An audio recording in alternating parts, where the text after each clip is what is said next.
You know, every single time you use an app or a website, you're almost certainly talking to a relational database. So today, we're going to go right to the very heart of how they all work.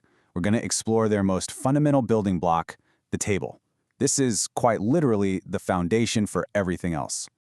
Now, to really get a feel for tables, I don't want you to just memorize a bunch of definitions. Instead, I want you to start thinking like a data architect. Because we're not just looking at data today, we are designing the very house where that data is going to live. And you know, just like any good architect, before we can even think about building, we have to understand the blueprint. So first things first, what exactly is a database table? Okay, so at its simplest, you can totally think of a table like a spreadsheet. But the really interesting part is what comes next. A table is like a spreadsheet with a purpose.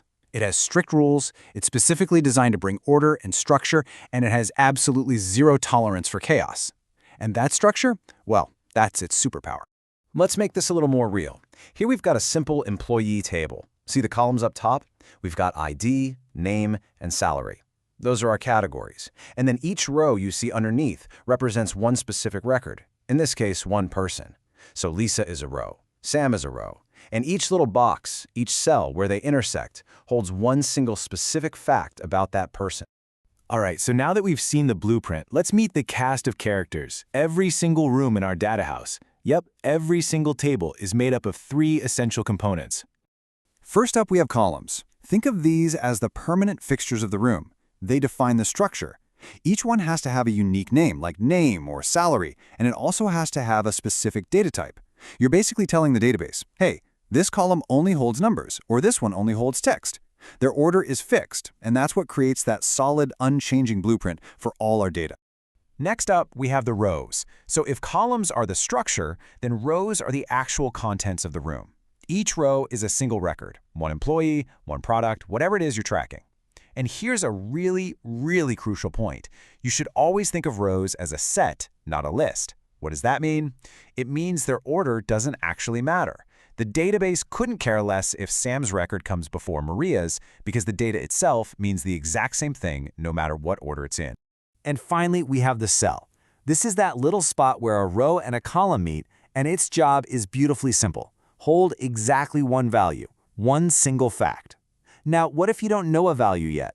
Well, you don't just write TBD or leave it blank. You use a special keyword called null. This tells the database, hey, this value is intentionally absent or unknown, and believe me, that's a critically important distinction to make. So we have our components. We have our cast of characters. But to be a good architect, you have to follow the rules. Think of it as the essential building code that makes sure your entire data house is stable and reliable. Okay, rule number one is the big one, the most fundamental of them all. One value per cell. You just can't stuff multiple phone numbers or a list of hobbies into a single cell. The database is just not having it. Every piece of information gets its own dedicated spot. This is what keeps your data clean and makes it so much easier to work with. Rule 2 is just as straightforward. Every column has to have a unique name. It's that simple. You can't have two columns both called salary. I mean, how would you know which one to use? It'd be totally ambiguous. So you got to pick one, and you commit. All right, on to rule 3. This one's about duplicate rows. But before I just tell you the rule, take a look at the screen for a second. What do you think is wrong with this picture? What's jumping out at you?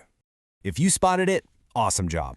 The rule is simple. No two rows can be completely 100% identical across every single column. And why is that? Well, think about it. If they were, which one is the real one? How could you possibly update just one of them? You can't. It makes the data totally unreliable. So every single row has to be unique in some way. And this brings us to our final rule, which is less of a rule and more of a really powerful concept: data independence. Remember how we said the order of rows doesn't matter? This is the reason why. The database reserves the right to store and organize those rows in whatever way is most efficient for it. And this brilliant little bit of freedom allows it to work all kinds of magic behind the scenes without ever changing the answers you get back. It's pretty cool. Okay, architect, you know the theory, you know the building code, now it's time to grab our tools.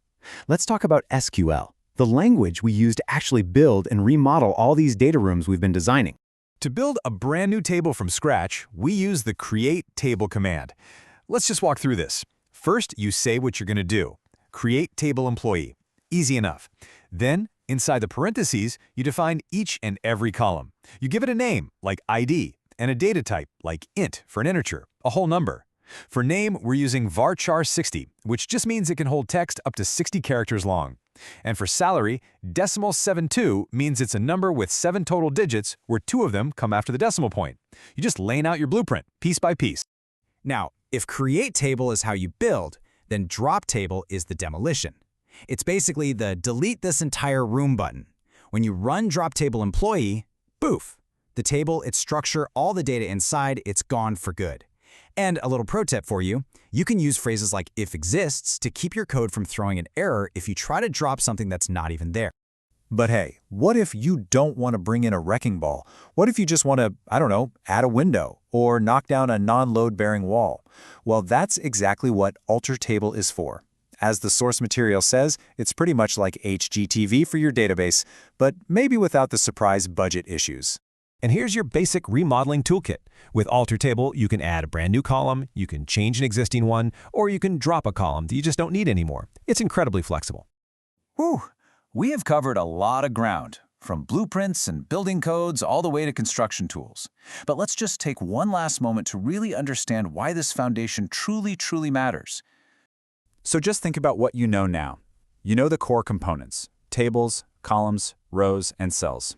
You understand the non-negotiable rules that keep all that data clean and consistent. You've even seen the basic SQL commands to build, destroy, and reshape your data's home. And you get that powerful concept of data independence. You can honestly consider this your official data architect's certificate. And this right here, this slide says it all. Everything else you will ever do with data, running complex queries, joining different tables together, performing intense analytics, it all starts right here. None of that other cool stuff is even possible without a well-designed, well-built table as your foundation.